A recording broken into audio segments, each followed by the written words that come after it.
শোনো পুতুল দি, একটা কথা বলছি, মন দিয়ে শোনো। আমি যতক্ষণ না অবধি কাউকে এই কথাটা বলছি ততক্ষণ অবধি কিন্তু তুমি কাউকে এই কথা বলবে না, মনে থাকবে?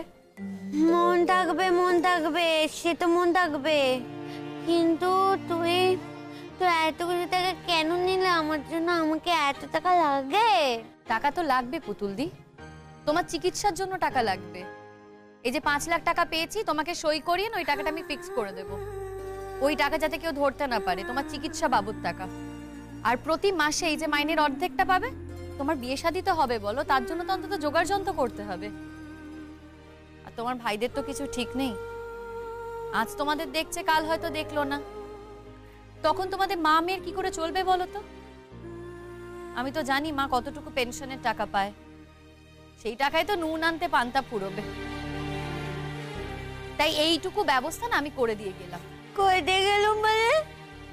তুই চল যাবি নাকি? ওই দেখো পুতুল দি, আমি তো কথার কথা বললাম, অমনি তোমার চোখে জল। আরে বাবা, আমি কোথাও যাচ্ছি না, এরকম করে নাকি কেউ? দেখো, আমি মানছি যে আমি সবার কাছে খারাপ হলাম, সে হই, তাতে আমার কিছু যায় আসে না, জানো তো। আমার এটাই ভালো লাগছে যে আমি যেটা করেছি সেটা তোমার ভালো হওয়ার জন্য করেছি, তোমার সুস্থ থাকার জন্য করেছি। পুতুল দি, আমি সত্যি চাই, জানো তো, মন থেকে চাই যে তুমি খুব ভালো থাকো, সুস্থ থাকো। কি হলো? ওই দেখো, ওইদিকে তাকিয়ে দেখো। কথা বলতে বলতে কিন্তু আমরা ব্যাংকে এসে গেছি। আর মন খারাপ নয়, চলো। চল। আমি তো এমন তার জায়গায় কখনো আসিনি গো। আমার না খুব ভয় করছে। আচ্ছা, ভয় কেন পাচ্ছ? আমি তো আছি তোমার সাথে, আমি তোমায় সবটা দেখিয়ে দেবো, ভয় পাওয়ার কিচ্ছু নেই পুতুল দি। একটা কথা ভেবে দেখো তো, হ্যাঁ, যাদের পৃথিবীতে কেউ নেই তারা কি বাঁচে না? আজকে তোমার মা আছে, কিন্তু ধরো তোমার মাও নেই, তুমি একা, তখন তো তোমাকে একা একা সবকিছু করতে হবে। তুমি পারবে পুতুল দি, ঠিক পারবে, আমি তোমাকে বলছি। এই এখন আছি, আমি তোমাকে সবটা দেখিয়ে দেব, এরপরে যখন আমি থাকবো না, যাতে তুমি একা একা সবটা করতে পারো। তুই আমার কথা কইছিস শিমুল? আমার মনে খুব দাগ দাগছে। মনে হচ্ছে তুই চলে যাবি আমায় ছেড়ে। পুতুল দি, মিথ্যে কথা তোমাকে বলবো না। দেখো, এটা তো ঠিক যে একদিন আমি এ বাড়ি থেকে চলে যাব, তবে হ্যাঁ, এখনই আমি এ বাড়ি থেকে যাচ্ছি না। দেখো, আমার বাড়ির লোকও তো অনেক খরচাপাতি করে, অনেক আশা করে আমার বিয়ে দিয়েছে, তারা তো ফিরিয়ে নেওয়ার জন্য আমাকে বিয়েটা দেয়নি বল। তেমনি তোমার বাড়ির লোকও নতুন বউ নিয়ে অনেক আশা করেছে। সে তোমার ভাইয়ের সাথে আমার নাই মিলতে পারে, কিন্তু তবুও কিছু তো আশা থাকে। তাই আমার পক্ষে যেই আশা পূর্ণ করা সম্ভব, আমি সেটা করে দিয়েই যাব। তোমরাই বলো দেখিনি কি করি আমি, হ্যাঁ? আরে আমাকে কিছু না বলে না কয়ে আমার মেয়েটাকে নিয়ে কোথায় গেছে সে কে জানে। আমার জীবনটা, আমার ছেলে মেয়ে সকলের জীবনটা একেবারে জ্বালিয়ে দিলি তো। কি বলি বলুন তো কাকিমা, আমরাও তো বুঝতে পারছি না। শিমুলের এই বদলটা তো আমরা মেনেই নিতে পারছি না। ও যখন পরাগ পলাশকে ছেড়ে দিল, আমাদের খুব রাগ হয়েছিল কাকিমা ওর ওপর। আমরা তো ভাবতেই পারিনি ওর মতো একটা প্রতিবাদী মেয়ে এরকম একটা অন্যায়কে কি করে মেনে নিল, সেটাই তো বুঝতে পারিনি। বোঝনে কেন পারলে? বোঝনে টাকার জন্য গো, টাকার জন্য। কি ভেবেছিল মা?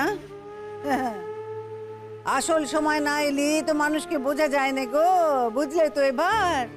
দেখো দেখো দেখো, টাকা আমরা কে না ভালোবাসি, টাকা তো সব মানুষই ভালোবাসে, তাই না? মুখে মুখে কিসে বলে বেড়ায় যে আমি টাকা ভালোবাসি, টাকা ভালোবাসি, কিন্তু সে মনে এক মুখে এক, মনে এক মুখে এক। অত মনে মুখে আলাদা আলাদা আমরা বাপু হতে পারি না। দেখো, এই যে আমায় যা দেখছো, আমি যেমন আমি তো তেমনই, তোমরা তো জানো। তাই বলে আমি খুব ভালো মানুষ, আমি এত ভালো মানুষ, আমি তত ভালো মানুষ, এইরকম মুখে বলবো, তারপরে আসল জায়গায় গিয়ে শেয়ানাগিরি করবো, এই বাপু আমি বুঝি না এ কি করে করে। তবে ভেবে দেখো কাকিমা, একদিনে তো সব বদল হয় না। এই মেয়েটা তো তোমাদের প্রচুর ভালোবেসেছে বলো, এই বাড়ির জন্য প্রচুর করেছে। আর এই যে তোমার জীবনে এত পরিবর্তন, তোমার এত পরিবর্তন, সেটা তো সবটা শিমুলেরই জন্য বলো। এগুলো যখন মনে পড়ে না, তখনই ওর উপর রাগটা কেমন যেন পড়ে যায়। কিন্তু তারপরে আবার ভেবে পাই না যে এই মেয়ে কি করে চাপ দিয়ে টাকা আদায়ের কথা ভাবতে পারে। মানলুম গো বিপাশা, আমি তার জন্য আমার জীবনটাকে নতুন ভাবে পেয়েছি, সে কথা ঠিক। কিন্তু এখন তো ভয় করছে গো, মনে হচ্ছে ওই ওসবের পেছনে তার কোনো উদ্দেশ্য ছিল না তো। उद्देश्य और की থাকবে কাকিমা? पहले तो जानतो भी ना कि वो पैसा गुलो পেয়ে যাবে। अब वो বুঝতে পেরেছে कि थोड़ा बहुत प्रेशर করলে ও पैसा পেয়ে যাবে, इसलिए शायद এই প্রেসার দিয়ে যে টাকা আদায় করা যায় এটা যে শিমুলের মতো মেয়ের মানসিকতায় কোনোদিন ছিল এটা তো কোনোদিনই বুঝতে পারি। তাই জন্য যত দেখছি শিমুলকে তত অবাক হয়ে যাচ্ছি। আর দেখো এইসব করতে করতে আমাদের গানের দলের সব কাজকর্ম বন্ধ হয়ে গেল। না না, তা কেন? গান কি ওর জন্য বন্ধ হয়েছে? গান তো আমরা নিজেদের ইচ্ছে বন্ধ করেছি, আমরা চাইলেই আবার শুরু হতে পারে। আমার তো মনে হয় আমাদের এই গানের প্রোগ্রামগুলো আরো বেশি করে করা উচিত, তাহলে ওর বিবেকের দংশনটা আরো বেশি করে হবে। না না, এসব করে কিচ্ছু বিবেক দংশন টংশন হবে না গো। আর তাছাড়া দেখো একটা কথা তো ঠিক যে ডিএম ম্যাডাম ওর মুখটা চেনে, ওর মুখটা দেখেই কিন্তু ডিএম ম্যাডাম আমাদের সমস্ত প্রোগ্রামগুলো দিয়েছিলেন, আমাদের সঙ্গে কথাবার্তা বলতেন। এতদিন তো হয়ে গেল বলো, কলকাতায় তো আমরা নিজে থেকে একটা কোনো প্রোগ্রামে যোগাযোগ করে উঠতে পারি, যেটুকু যা প্রোগ্রাম করেছি সেগুলো সব ওর যোগাযোগ মারফতই হয়েছে। মানছি বিপাশা, কিন্তু দেখো ও নাচের মেয়ে, কিন্তু আমরা তো গানটা গাইতাম, সেটা চাইলে তো আমরা শুরু করতেই পারি, আমরা গান গাইবো। আর নাচের মেয়ে তো আরো অনেক আছে, তাদেরকে ডেকে আমরা ট্রেনিং দিয়ে নেবো। তোমরা গান বাজনার কথা বলছো গো, আমি কিন্তু তোমাদের আরো ভয় পেয়ে ডেকেছিলাম। আমি কি বলতে চাইছিলাম জানো, যে আমার না ভয় করছে এবার। মেয়েটাকে তো না বলে কই নিয়ে কোথায় চলে গেছে, কোথায় গেছে জানি না তো। এবার পুতুলের বিয়ের ব্যাপারে ও তো অনেক কথাবার্তা বলে না, এখন আমার ভয় হচ্ছে যে মেয়েটাকে কোথাও টাকা পয়সার বিনিময়ে গচি টচি দিল না তো। তুই যে আমার ভাইটার কাছ থেকে টাকা নিয়েছিস, সেই জন্য কি তুই ওকে জেলে পাঠাসনি রে? পুতুলদি, যদি আমি জেলে পাঠাতাম কি হতো? তখন কি ওদের কাছ থেকে আমি টাকাটা আদায় করতে পারতাম? ওরা দুই ভাই জেলে ঢুকে গেলে তোমাদের মা মেয়ের কি হতো? তোমরা তো না খেয়ে মরতে গো। তার থেকে এটাই ভালো। দেখো, আমাকে যা করেছে করেছে, কিন্তু আমি তো বেঁচে ফিরেছি। আর আমি যখন একবার বেঁচে ফিরেছি তখন তোমাদের দুজন মানুষকে আমি বাঁচাবো না, সেটা তো হতে পারে না। পুতুলদি, আমি যেটা করেছি আমি মনে করি আমি একদম ঠিক করেছি। দেখো, তোমার ভাই এই পৃথিবীতে সব থেকে বেশি ভালোবাসে টাকা। এই যে ওকে প্রতি মাসে অর্ধেক টাকাটা দিতে হবে, 5 লাখ টাকা দিতে হচ্ছে, এটাই ওর কাছে সব থেকে বড় শাস্তি। আজ যদি ওর 50 বছর জেলে হতো না, এর থেকে বড় শাস্তি ওর হতো না। কি হতো? জেলে ঢুকতো, 2 দিন পর বাইরে বেরিয়ে আসতো, তারপর এদিক ওদিক ঘুরে বেড়াতো, চাকরি পেত না, না খেয়ে দিয়ে এদিক ওদিক ঘুরে বেড়াতো। সেটা কি ভালো হতো বলো? সেটা তো ভালো হতো না। তার থেকে বরঞ্চ এটাই ভালো। হ্যাঁ, আমি ওকে ক্ষমা করে দিয়েছি, এই জেলের ব্যাপারে আমি ওকে ক্ষমা করে দিয়েছি, কিন্তু তার বদলে না ওকে আমি চিরদিনের মতো একটা শাস্তি দিয়ে রেখেছি। আর এই শাস্তি যদি অমান্য করে তাহলে আমি পুরো ব্যাপারটাকে একেবারে খুঁচিয়ে ঘা করব। যাই হোক পুতুলদি, চলো, ব্যাংকে এসে গেছি, কিন্তু আর দেরি করা যাবে না। এসো, চলো। ও ও বৌমারা, বলছিলাম আমি না আমি আমার মেয়ের বিয়ে দিতে চাই না গো।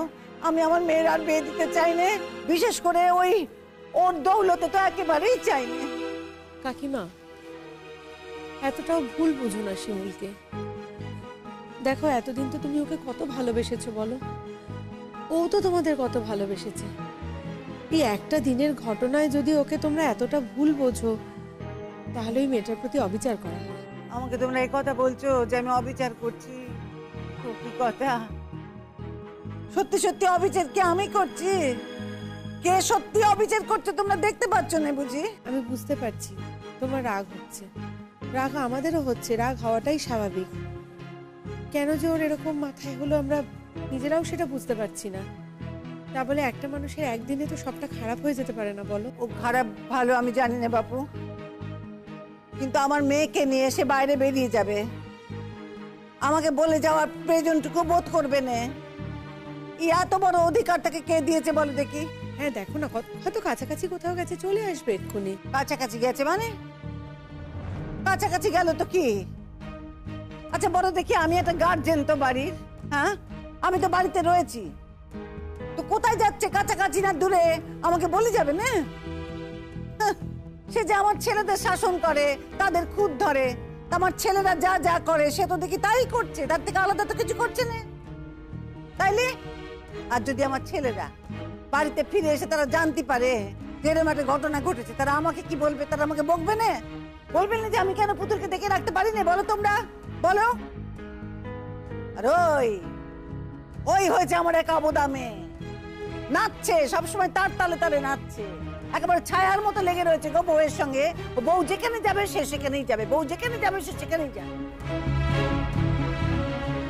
হ্যাঁ, কেন বাবু? পরের বাড়ির মেয়ে, সে আজ আছে কাল নাও থাকতে পারে, কি জানি। তোমরা কিছু মনে করো না। দেখো আমার কিন্তু এবার ভয় করছে গো, আমার ভয় করছে। আমার খালি মনে হচ্ছে যে ওই টাকা পয়সাগুলো নিয়ে এসে আবার চলে গেলে না তো, না হতেই তো পারে না। দেখো এই কথাটা তো ঠিক যে তার ভাব ভালোবাসার লোক আছে, এ ব্যাপারে তো কোনো সন্দেহ নেই। তো জীবনে চলতি হলে সে তার সঙ্গেই চলবে, তার সঙ্গেই হাঁটবে।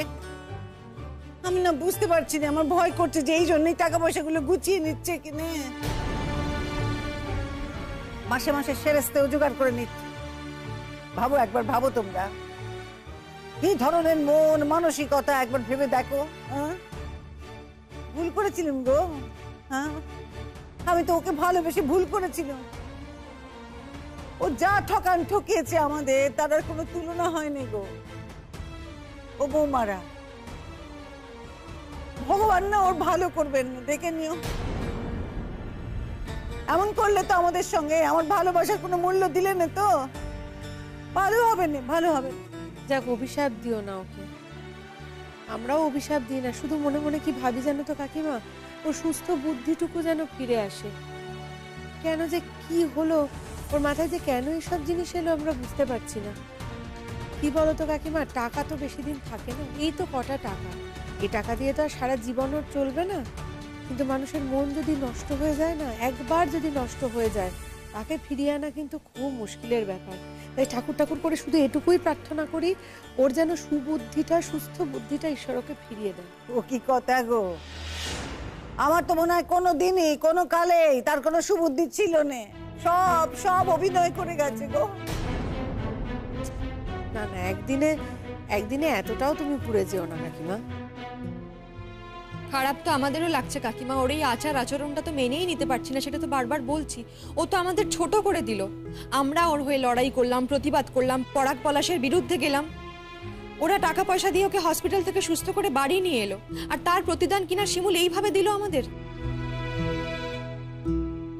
তাও যদি বুঝতাম স্বামীর বাড়িতে থাকতে চায়, স্বামীর সঙ্গে সংসার করতে চায়, সেই জন্য ওদের ছেড়ে দিল, তাহলে হতো। আসল কথা হলো ওর আত্মসম্মান জ্ঞানটাই নেই। সত্যি ভাবতেই পারছি না যে টাকার জন্য শিমুল এরকম করতে পারে, এটা তো মেনেই নিতে পারছি না। তোমরাই বলো না, তোমরাই বলো। আমার কি মনে হচ্ছে জানো, এখন তো আমার মনে হচ্ছে ওই দুষ্টু গরুর চেয়ে শূন্য গোয়াল অনেক ভালো ছিল গো। কি জানি, কেন জানি না মনে হচ্ছে যে এর চেয়ে সে চলে গেলেই আমি বাঁচি। তো আমার ছেলে মেয়েদের একেবারে শেষ করে দিলে। ওদিকে দেখো ছোট ছেলেটার সামনে বিয়ে, যার সাথে বিয়ে হবে সে মেয়েটাকেও তো আমরা ভুল বুঝলুম, তার সঙ্গেও তো আমরা ভালো করে ব্যবহার করছি না, ওর কথাতেই তো। শোনো কাকিমা, আর যাই বলো এই কথাটা বলো, তোমার ছোট ছেলের বউ যে কি জিনিস সেটা আমরা খুব ভালো করে বুঝে গেছি, ওর সম্পর্কে কিছু বলতে এসো।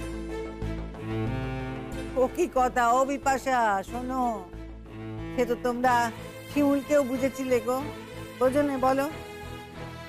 তখন তো মনে হচ্ছিল সেও খুব ভালো, কিন্তু এখন তো দেখতে পাচ্ছ তো সে কি করছে। প্রতীক্ষা তো একসময় ভালোই ছিল আমাদের কাছে, শিমুল আসার পর তার নামে বলে বলে বলে বলে সে আমাদের কাছে খারাপ করে দিল। আমরা কিন্তু কোনোদিনও শুনিনি যে ও কারোর নামে নিন্দে করে। বলি ও কি কথা, সব কথা কি আর মুখে বলে বলে বলে বলে বলে বলে বোঝাতে হয় গো? মুখে না বলেও শুধু ভাব ভঙ্গিমেতেও অনেক কিছু বুঝিয়ে দেওয়া যায়। আরে আমাকে দাও এটা। ভালো খেতে গজাটা, কি ভালো খেতে। এটা নিয়ে 2 নম্বর গজা। আমি আরো গজা খাবো। এত ভালো খেতে, আমার গজাটা খালি মনে হচ্ছে সব গজাগুলো আমি একা একা খেয়ে নিই। কিন্তু তো এখন খেতে দিবি না বলেছিস, আমার মা বুড়িকে দিবি। আচ্ছা এতগুলো গজা তুই কেন নিচ্ছিস? হ্যাঁ, আমার মা বুড়ি তোকে এত জ্বালায়, এত বকাবকি করে, ওকে গজা খাওয়ানো গেছে। আর আছে আমাদের বাড়িতে 2 অবতার আছে, 2 অপদার্থ। হ্যাঁ, তুই গজা এনেছিস বলে কি আর ও থামবে? যদি এসে দেখে বাড়িতে গজা আছে, গপ গপ খেয়ে নেবে। আচ্ছা খেলে খাবে পুতুলদি, তাতে কি হয়েছে? অনেকগুলোই তো গজা এনেছি। কিন্তু তোমাকে একটা কথা বলি, শোনো, আমার কথাটা শোনো না মন দিয়ে। 2টো গজা খেয়েছো, কিন্তু আজ আর গজা খাবে না, আবার কাল খাবে। হ্যাঁ, দাও আমাকে দাও। আমি এখন না একটু গজা খাবো। আরে পুতুলদি না, আর খাবে না, আমার কথাটা শোনো। না আমি শুনবো না। পুতুলদি এই দাঁড়া,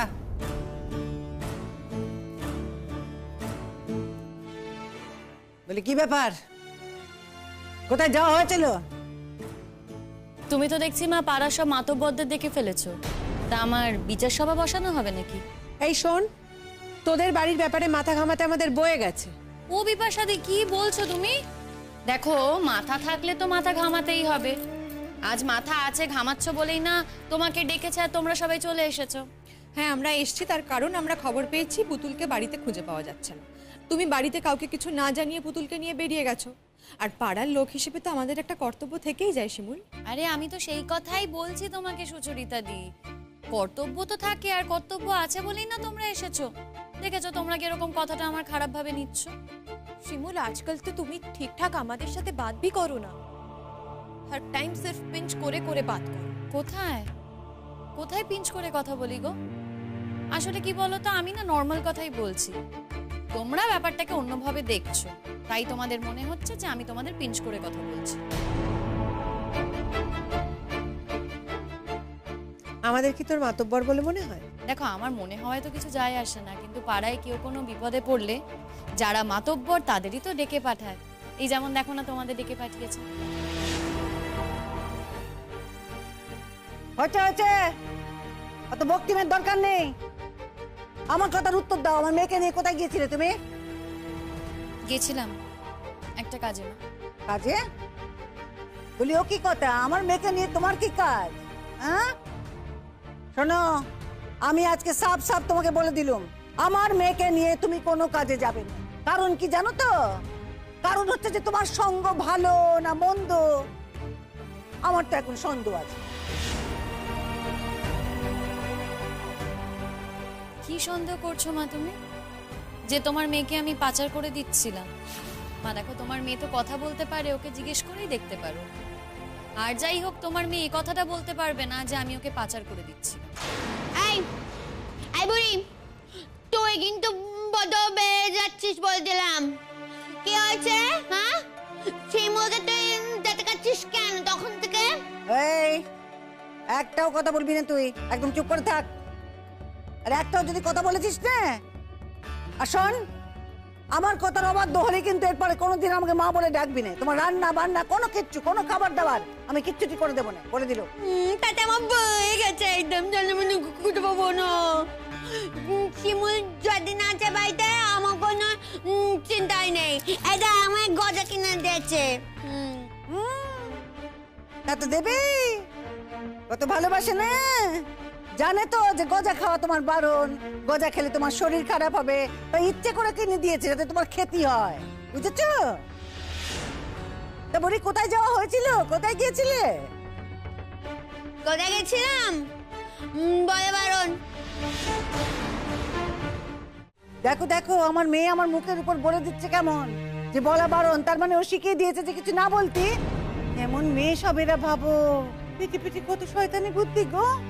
মা, তুমি তো আগেই আমার সাথে ঠিক ব্যবহার করতে গো, যে ব্যবহারটা আমার সাথে করা উচিত।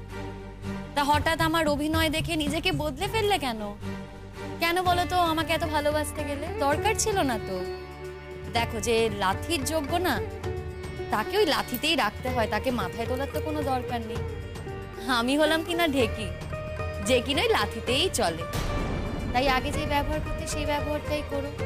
এখন তো বুঝেই গেছো লাথির ঢেকি চড়ে ওঠে না, তাহলে সেই লাথিতেই ফিরে যাও। দেখেছো দেখেছো দেখেছো গো বৌমারা কেমন আমাকে বিধে বিধে কথা বলছে, দেখো এরকম করে জানো তো আজকাল না, সব সময় চিমটি কেটে কেটে কথা বলে আমার সাথে। আচ্ছা তুমি পুতুলকে নিয়ে বেরিয়েছো ভালো কথা, কাকিমাকে তো একটু বলে বেরোতে পারতে, ওনার তো চিন্তা হচ্ছিল। হ্যাঁ তা যেতে পারতাম, কিন্তু বলে গেলে মা আবার যদি যেতে না দিত, তাই বলা হয়নি। যাকে যাক, পুতুলদি যখন ফিরে এসছে তাহলে চলো আমরা বরং চলি নাকি? বলছে ও বিপাশা দি, দাঁড়াও না গো তোমরা একটু।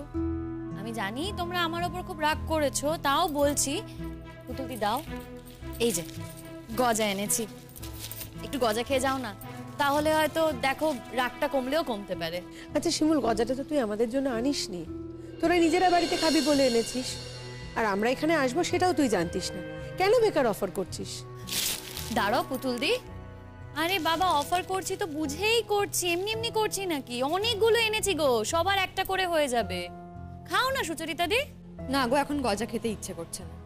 ইচ্ছে নেই নাকি আমার হাতে খাওয়ার ইচ্ছে নেই? সেটা তুই যা মনে করিস করতে পারিস। এই যে বউয়েরা, তোমরা কেন গো শিমুলের ওপরে এরকম ভাবে কথা কইছো? হ্যাঁ, ওর বুঝে মন নেই? তোমরা কেন ওর সাথে এমন কথা কইছো? আমি বলবো ও মনীষী নয় গো, ও হলো গিয়ে দেবী। দেবী এটা চুপ কর, মাথাটা একবার টুপি পরিয়ে ছেড়ে দিয়েছে, মাথাটাকে একবার পালিশ করে রেখে দিয়েছে। কবেনটার বুড়ি, আমি কিন্তু দাঁড়া, আমি বারণ করছি তোকে, শিমুলের নামে আমি যেন তোকে কোন কথা বলতে না শুনি, ঠিক আছে? কথা বলে জানিস তো, হ্যাঁ, যে কয়লার ময়লা যায় না ধুলে আর স্বভাব যায় না বলে, তোর অবস্থা হচ্ছে তাই। 5 লাখ টাকা নিয়ে তুমি শিমুলকে অনেক কথা শুনিয়েছো, আর ওই 5 লাখ টাকা শিমুল আমার নামে ব্যাংকে জমা করেছে।